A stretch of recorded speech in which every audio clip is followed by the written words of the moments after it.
पुराने मगध राज्य में एक बहुत ही धनवान सेठ रहा करता था। उसके पास बहुत धन दौलत थी। एक दिन उसने हिसाब लगाया तो पाया कि उसके पास जितनी भी दौलत है ये तो केवल उसके बच्चों तक के लिए ही पर्याप्त होगी। वह सोच में पड़ गया कि उसके बच्चों के बच्चे और फिर उनके बाद आने वाली पीढ़ियों के लिए धन की व्यवस्था कैसे होगी। धन के अभाव में तो उनका जीवन बहुत मुश्किल हो जाएगा।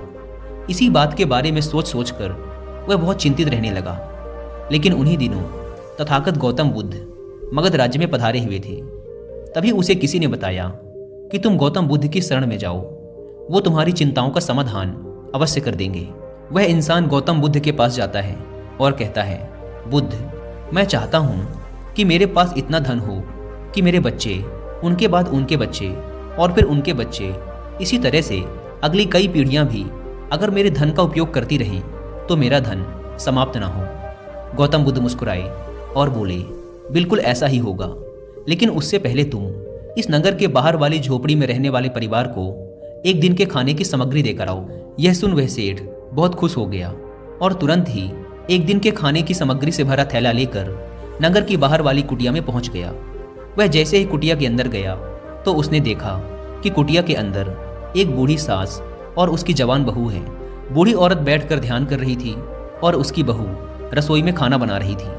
सेठ ने बहू की तरफ देखकर खाने की सामग्री का थैला आगे बढ़ाते हुए कहा, मैं इस नगर का एक अमीर सेठ हूँ और तुम्हारे परिवार के लिए एक दिन के खाने का राशन लेकर आया हूँ, इसे रख लो।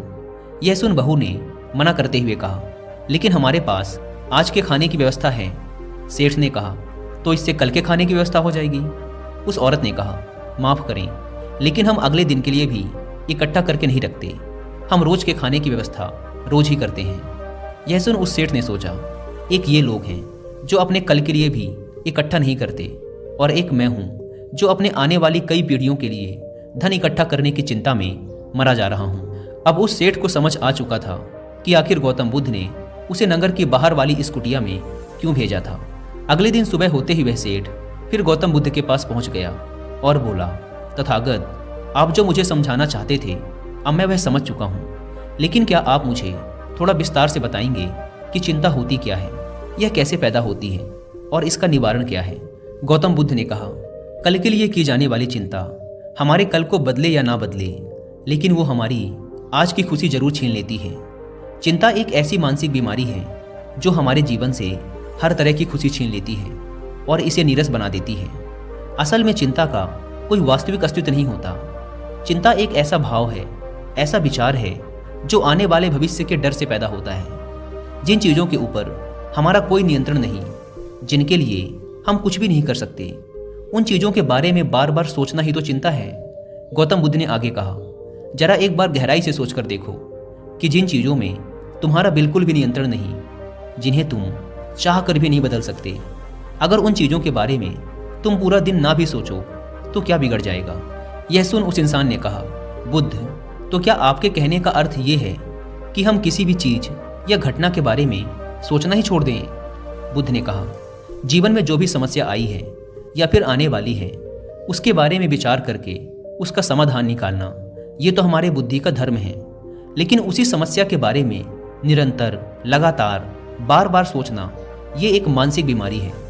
जब हमारा दिमाग किसी एक घटना, किसी एक विचार में अटक कर रह जाता है, उसी एक चीज़ या घटना के बारे में पूरे दिन सोचता रहता है, बस उसी चीज़ में ठहर कर रह जाता है, तो ऐसा विचार हमारे जीवन से सारी खुशी, सारा चैन, सारा आनंद छीन लेता है। चिंता करने का सीधा सा अर्थ है कि जो हमारे जीवन में हुआ ही नहीं उसके बारे में व्यर्थ ही सोचते रहना। बुद्ध ने सेठ की तरफ इशारा करते हुए कहा, आखिर सोच सोच कर तुम क्या बदल लोगे, लेकिन हाँ, अगर तुम उसके लिए कुछ कर रहे हो तो ज़रूर कुछ बदलाव ला सकते हो। लेकिन अगर उस चीज़ या घटना के बारे में तुम बार बार सोचना छोड़ दोगे तो कुछ भी नहीं बिगड़ने वाला। तो क्यों सोचते रहते हो एक ही बात के बारे में? क्यों अपनी हर खुशी और जीवन की शांति को अपने ही हाथों उजाड़ रहे हो? लोग भविष्य की जिन घटनाओं के बारे में सोच सोच कर परेशान होते रहते हैं, उनमें से ज़्यादातर घटनाएं तो उनके जीवन में कभी घटती ही नहीं। चिंता करने से तुम्हारी आने वाली समस्याओं का समाधान नहीं होने वाला, लेकिन तुम्हारा आज का सुख चैन जरूर चला जाएगा। तुम एक बात का अनुभव करना कि चिंता से भरा एक घंटा तुम्हें पूरे दिन की मेहनत से भी ज़्यादा थका देता है।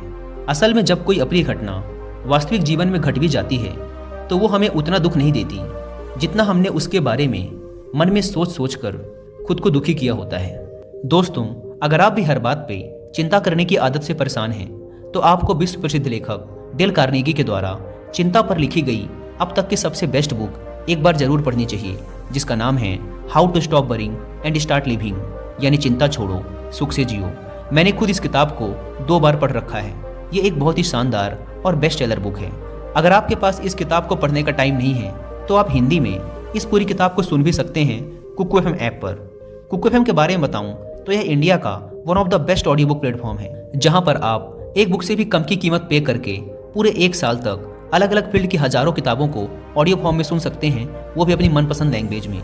आमतौर पर इस प्लेटफॉर्म के 1 साल का सब्सक्रिप्शन पड़ता है 399 रुपीज़ का, लेकिन अभी कुकू एफएम पर एक सेल चल रही है, जिसकी वजह से आप सबको इसके 1 साल का सब्सक्रिप्शन पड़ेगा सिर्फ 199 रुपीज़ में, अगर आप यूज़ करते हैं कूपन कोड सुनो50। लेकिन याद रहे, यह कूपन कोड 31 में रात 12 बजे तक ही वैलिड है, इसलिए देर ना करें और ऑफर का फ़ायदा उठाएं। अगर आप इस ऐप को डाउनलोड करना चाहते हैं तो ऐप के link description and first comment पर मिल जाएगी। सेठ ने गौतम बुद्ध से पूछा, तथागत, तो फिर आपके अनुसार जीवन जीने का सही तरीका क्या है? बुद्ध ने कहा, बीते हुए कल का दूसरा नाम है पश्चाताप, उदासी, और भविष्य का दूसरा नाम है संघर्ष। अगर आज हमारे मन में कोई इच्छा है और वो पूरी नहीं होती तो मन भविष्य की योजनाएं बनाने लग जाता है। भविष्य में सारी इच्छाएं पूरी होंगी ऐसा सोचने लगता है। लेकिन जीवन ना तो भविष्य में है और ना ही अतीत में। जीवन तो इस पल का नाम है, अर्थात इस पल का अनुभव ही जीवन का अनुभव है। और हम ये सब जानते हुए भी इस सत्य से अनजान बने रहते हैं। या तो हम बीते हुए समय की यादों में खोए रहते हैं या आने वाले समय की योजनाएं बनाते रहते हैं और हमारा जीवन बीत जाता है। सिर्फ एक सत्य अगर हम अपने अंदर उतार लें कि ना हम बीते हुए कल को बदल सकते हैं और ना ही हम आने वाले भविष्य को देख सकते हैं, हम तो केवल पूरे धैर्य और साहस के साथ भविष्य का स्वागत कर सकते हैं, उसे स्वीकार कर सकते हैं। तो क्या ऐसा करने से हमारे जीवन का हर क्षण जीवन से नहीं भर जाएगा? सेठ ने कहा, बुद्ध, बात तो आप ठीक ही कह रहे हैं, लेकिन कितनी भी कोशिश कर लो चिंता तो होती ही है।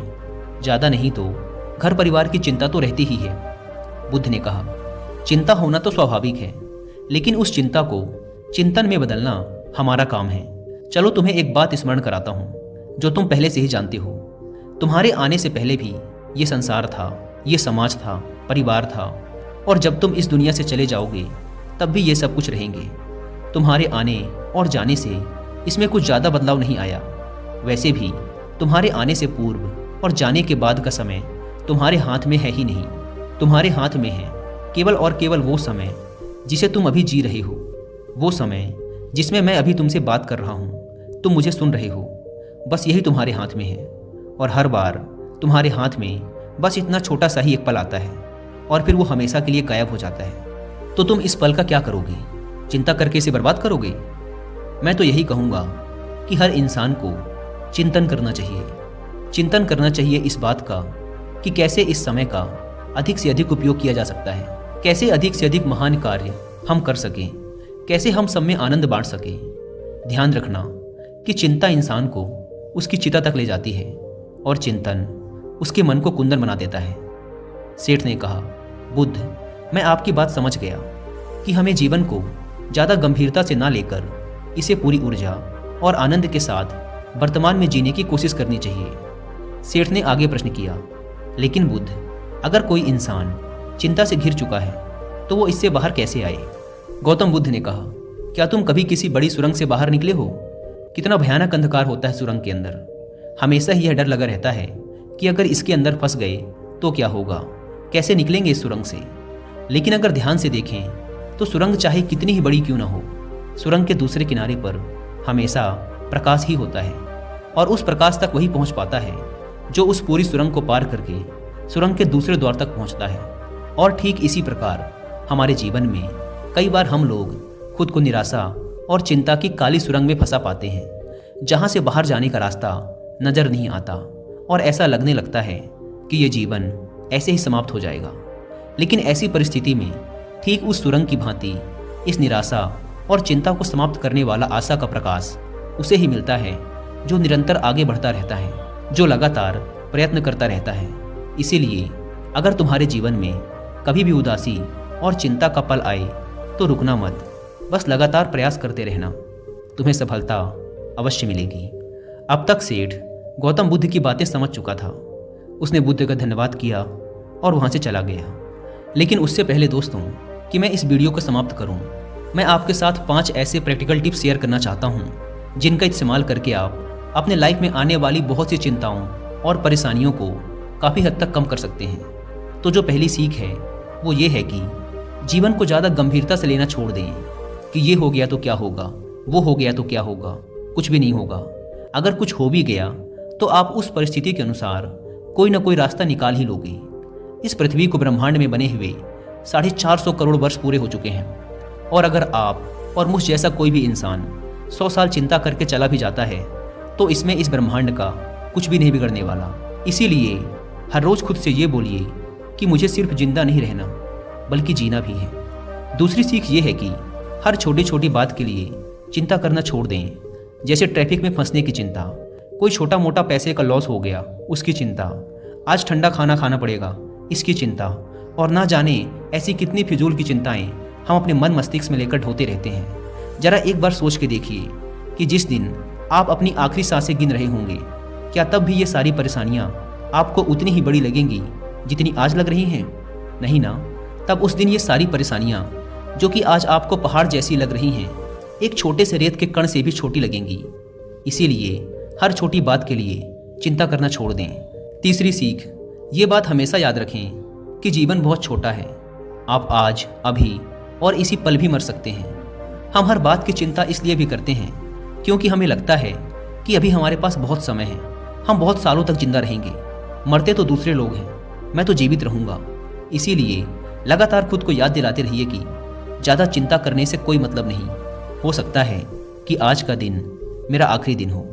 चौथी बात, आप ये स्वीकार कर लें कि इस दुनिया में कोई भी परफेक्ट नहीं होता, सबसे गलतियां होती हैं। इसीलिए लोगों को माफ़ करना सीखें। इस दुनिया में ईश्वर ने जो भी बनाया है सब बहुत खूबसूरत है।